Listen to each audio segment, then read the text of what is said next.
За всички, които правят покриви за поколенията, а не за сезона. Ще покажем сега как се започва покрива. Кои стъпки са най-важни според мен. Челната дъска да се сложи на височина 6 см, да кажем, над дъските.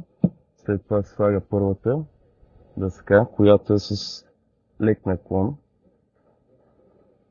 за да може, когато хартията първо се слагаме над лучната кола и след това хартията.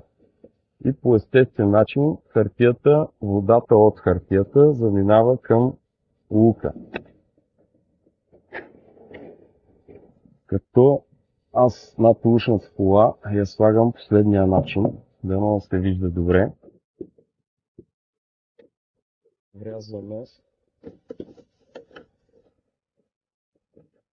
този начин от конус, като идеята ни е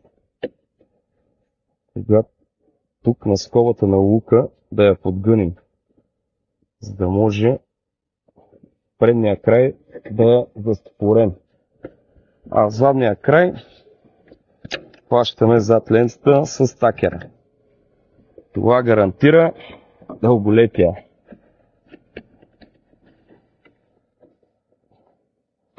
Това го правя на всяка скоба и съм сигурен, че е надежно захванато. И продължаваме.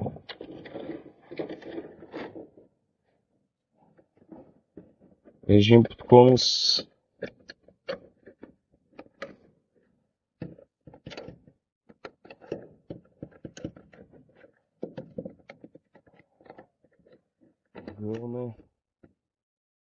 Защипваме.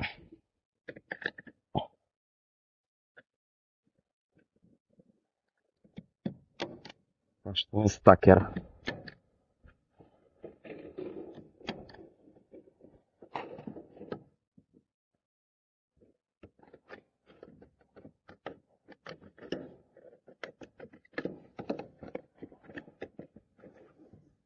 Това са първи стъпки за правилно изграждане на цялостната система на покрива.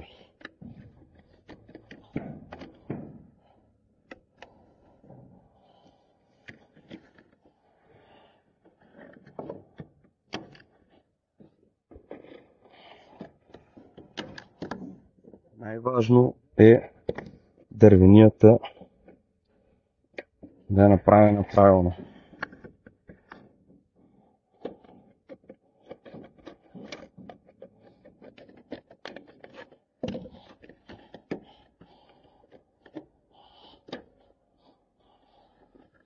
По принцип, гаранцията се издава за над дъщената обшивка, за системата, за тунинга, но когато дъщената обшивка не е направена правилно, едва ли ще можете да поставите и правилно целият тунинг за един покрив. Така че всичко е навързано.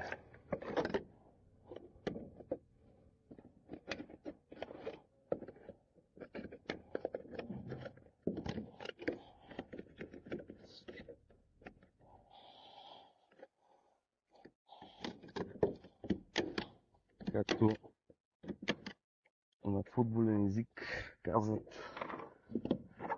защитата започва от нападението, така и